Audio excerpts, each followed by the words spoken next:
بسم اللہ الرحمن الرحیم۔ السلام علیکم دوستو، ہماری آج کی ویڈیو یزید کی بہن امالہ کے بارے میں ہے۔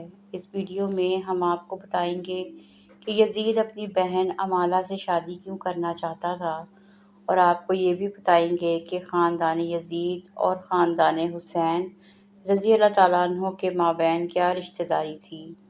امام حسین نے یزید کی بیعت لینے سے انکار کیوں کیا تھا؟ کیا امام احمد بن جنبل نے یزید کے کفر کا فتویٰ دیا تھا؟ ان سب باتوں کو تفصیل سے جاننے کے لیے ویڈیو کو آخر تک ضرور دیکھیں۔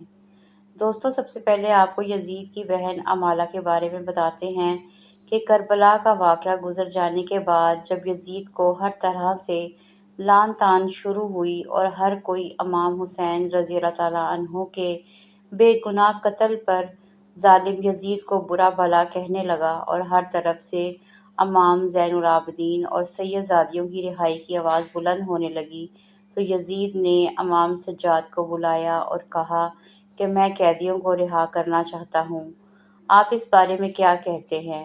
امام سجاد نے فرمایا کہ میں شریک الحسین سے مشورہ کر کے بتاؤں گا۔ دوستو، پھر امام سجاد نے حضرت بی بی زینب رضی اللہ تعالیٰ عنہ کے ساتھ مشورہ کرنے کے بعد یزید سے کہا کہ ہماری کچھ شرائط ہیں، تو یزید نے امام سجاد سے کہا اپنی شرائط بتائیں، تو امام سجاد نے فرمایا کہ ہمارا لوٹا ہوا مال واپس کیا جائے، نیز ہمارے شہداء کے مبارک سر ہمارے حوالے کر دیے جائیں۔ دوستو، یزید نے تمام شرطیں مان لیں، لیکن جب یزید کی بہن امامہ کو اس معاہدے کا علم ہوا تو وہ شیطان صفت عورت غصے سے لال ہو گئی اور کہنے لگی کہ قیدیوں کی شرطوں پر معاہدہ کیسے ممکن ہے؟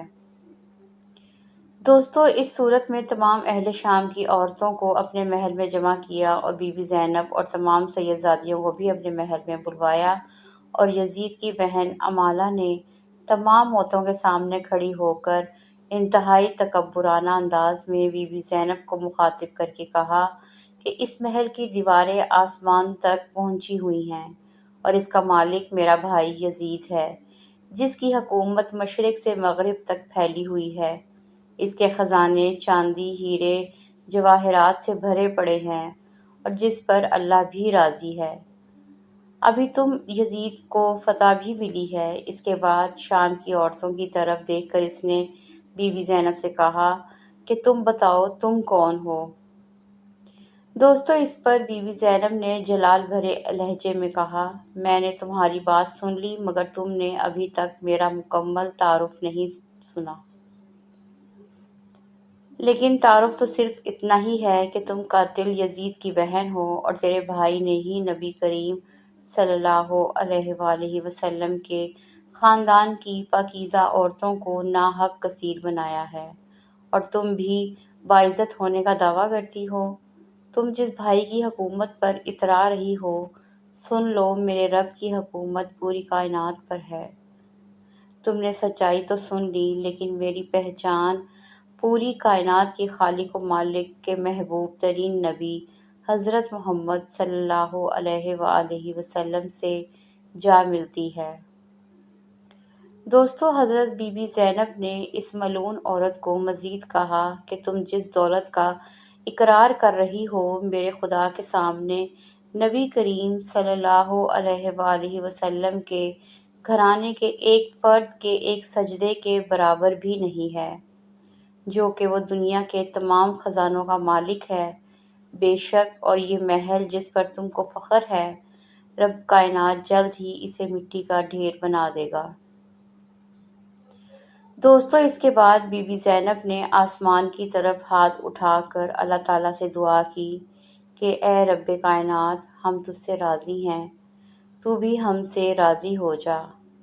دوستو، اس کے بعد محل میں موجود تمام شامی عورتوں نے بھی بی بی زینب کے حق میں آواز بلند کی، اور بی بی زینب نے یزید کی بہن کو کہا کہ ہم قید ہو کر بھی جیت گئے اور تم جیت کر بھی ہار گئے، تو اب تجھے پتہ چلا کہ اصل میں تم لوگ ہی ہارے ہو۔ اور اس کے بعد اہل بیت کے تمام لوگ شان و شوکت کے ساتھ وہاں سے روانہ ہو گئے۔ دوستوں دوسری روایت میں ہے کہ یزید نے اپنی بہن جس کا نام امالہ تھا اس سے شادی کر لی۔ شادی کرنے کے لیے اسلام کے اصولوں میں تبدیلی کرنے کی کوشش کی، جس کی مخالفت پر اس نے حضرت امام حسین رضی اللہ تعالیٰ عنہ کے قتل کو جائز قرار دینے کے لیے 70 علماء دین سے فتویٰ لے کر حضرت حسین رضی اللہ تعالیٰ عنہ کو شہید کروایا۔ دوستو یزید کی بہن امالہ کا یہ قصہ مستند روایات میں تلاش کے باوجود نہ مل سکا۔ اس قصے میں کتنی صداقت ہے اللہ ہی بہتر جانتا ہے۔ البتہ کہا جاتا ہے کہ یہ ملعون عورت بہت ہی شیطان صفت تھی اور کسی کو بھی خاطر میں نہ لاتی تھی اور انتہائی غرور اور تکبر میں رہتی تھی۔ روزانہ ایسے ہی خوبصورت قصے سننے کے لیے ہمارے چینل کو سبسکرائب لازمی کریں۔ اللہ حافظ۔